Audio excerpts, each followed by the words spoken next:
What if a card could share something from its own history? A little slice of what their experience was like after being pulled out of the wrapper.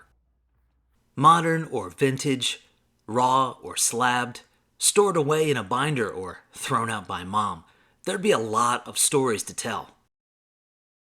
But some cards would carry bigger, more impactful stories from the days when they were printed, traded, and treasured. Stories stored deep inside the cardboard that can still resonate today. What's up, everybody? Alex here with a freshly brewed cup of coffee.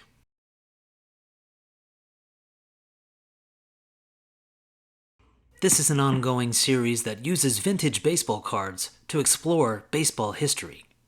This Jackie Robinson card that you see before you has been in my collection for nearly 6 years now, and it's a definite favorite, simply because whenever I stop to take a long look at it, it really takes me on a journey. Here, let me show you what I mean.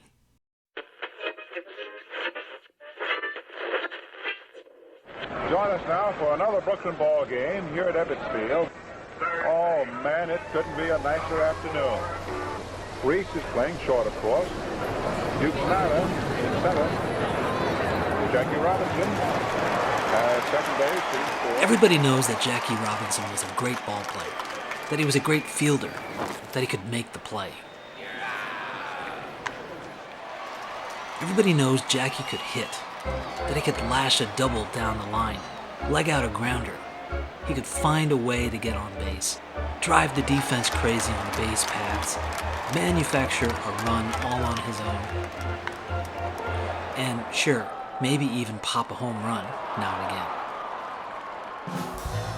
Everybody knows that Jackie helped change the game and his country for the better. But the full story is a lot deeper than the simple turn the other cheek narrative that is most often the popular focus. Robinson first dealt with bigotry on the field and from the stands, and later faced undue scrutiny from management and the press, all while Robinson worked to excel at his craft. In those early years as a major leaguer, Robinson rose into the collective consciousness of American culture not only as a baseball player, but as a remarkable, multi-dimensional figure, a conduit of change. And deep in the background, there was the very small, square-sized role that baseball cards played in this unfolding American story.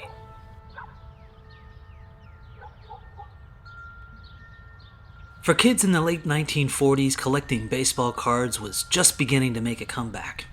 A world weary from war was on the mend. And business would ramp up quickly. It would only be a few more years until the great crescendo of baseball cards in the 1950s, when a full-on love affair with its national pastime would be built around players like Mickey Mantle, Willie Mays, Stan Musial, and Jackie Robinson. In the early part of the 20th century, the innocence of collecting was in full swing. Sure, you wanted the big names and your favorite players, but your baseball cards weren't financial investments. They were simply mini icons that depicted heroes to follow, to look up to emulate. The cards themselves were just another small part of the whimsical chaos of childhood and were treated as such, tossed around in made-up games, pinned to walls, wrapped up in rubber bands and stored away in sacred shoeboxes, traded and treasured. Also sometimes lost and discarded. In the end, it was the memory of those cards and what they represented that would remain.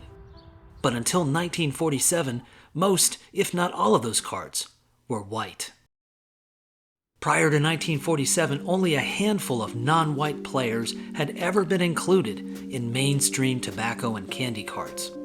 As far as manufacturers were concerned, if they weren't in the majors, they weren't on a card. It was a convenient way to disregard the scores of ball players who were excelling within the Negro and Cuban leagues. If a non-white player was to be found on cardboard, it would have to be outside the U.S. But all of that was about to change. On April 15, 1947, Jack Roosevelt Robinson faced an uphill climb. 26,000 fans were watching him take that first step in Brooklyn, and millions more had their hearts primed for the moment. It had already been a long road to get there. Now, he entered a new phase of the journey.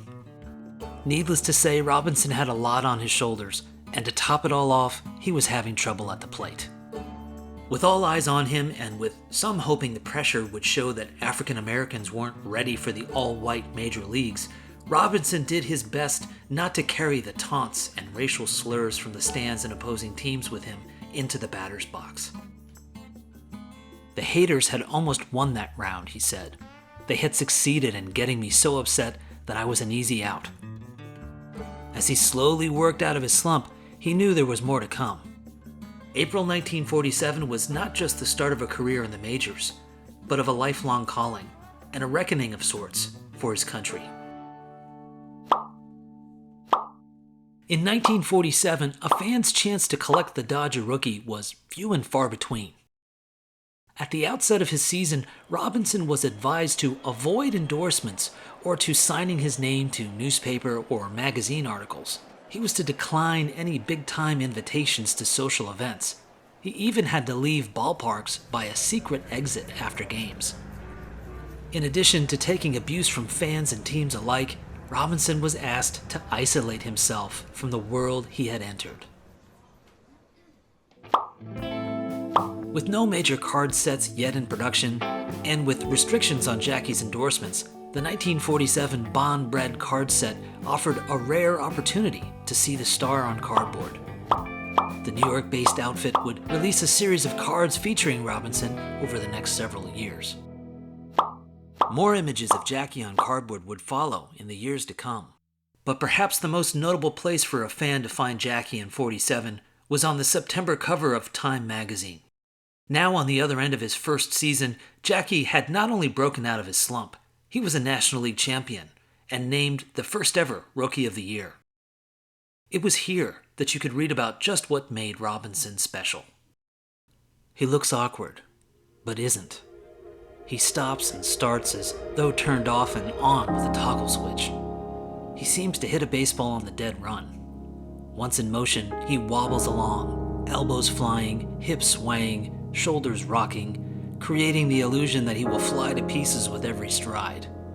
But once he gains momentum, his shoulders come to order, and his feet skim along like flying fish. He is one thought and 2 steps ahead of every base runner in the business.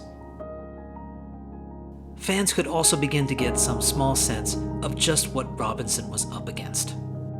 It's impossible to measure how much better or how much worse Jackie's first season might have been had his handicaps been fewer. First, he had to overcome the attitude of his fellow Dodgers, and the rough stuff from rival teams began early and has never stopped.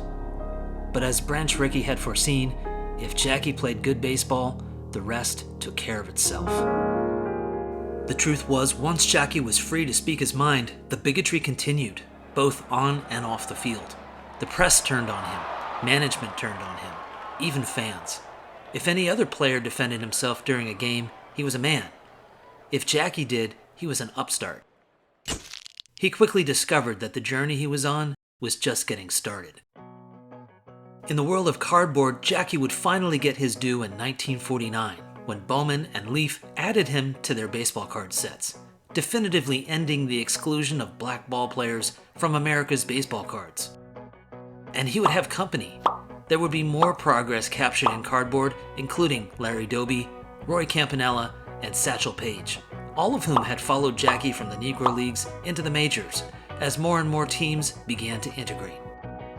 The designs of the cards, although distinctly different, shared a common spirit, bold and colorful, where the goal seemed less about accuracy and more about vibrancy, almost as if the cards were asking us to consider the old game in a new light. When a child looked at their spread of baseball cards in the late 40s and early 50s, maybe they'd take in the historical significance, the new faces that had once been banned from inclusion due to the color of their skin. But more than likely, what they noticed was just a bunch of professionals playing the game of baseball. And if any of the players stood out from the crowd, it was because he had become a star. a fresh-faced hero atop the small piles of square cardboard. Baseball cards began to show the next generation a more equal playing field. Through the good times and bad, Jackie found a way to stop and make a lasting memory with those that looked up to him. He recalled one such occurrence in his autobiography. There was one white youngster, he said, a little guy of maybe 9 years old, who was a big Jackie Robinson fan. Every day when I came out of the house, he would be right there, staring at me. At first, this puzzled me, until I began to understand that he was just like a lot of other people, many much older than he. He just wanted some attention. Once I knew that he was not one of our hostile neighbors, I began to talk to him and cultivate his friendship. After a few days of this, I couldn't have had a better little buddy. There are countless stories of children from the 1940s and 50s who knew Robinson, either as a member of their beloved Bums or as the worthy Brooklyn opponent that faced their favorite team. Often the parents and caretakers of these children at one time or another would relay to their kids just how important Robinson was, that he was more than just a ball player, that he stood for something greater. And in 1949, when these kids plunked down a few cents for a pack of bubblegum picture cards and peeled back the wrapper, popped the gum, they could sift through cards of Major League Baseball players. And maybe, just maybe, in amongst all the portraits and batting and field poses, there'd be an image of the Dodger infielder with a great big grin on his face, thrown in amongst his contemporaries, right where he belonged, where he and countless others before him should have been all along. A treasured card in its time, a treasured card for all time. Now this is the old redhead, red barber saying, so long. You know, these old cards hold all kinds of stories, and I think it's important to stop once in a while, take a long look, and ponder their significance. I appreciate you guys stopping and sharing this moment with me. Thanks for checking out the video, and if you enjoyed this journey, check out more from the series. You'll find a link in the description below. I hope you'll join me for another cup of coffee in the future. Until then, take care, and I'll talk to y'all soon.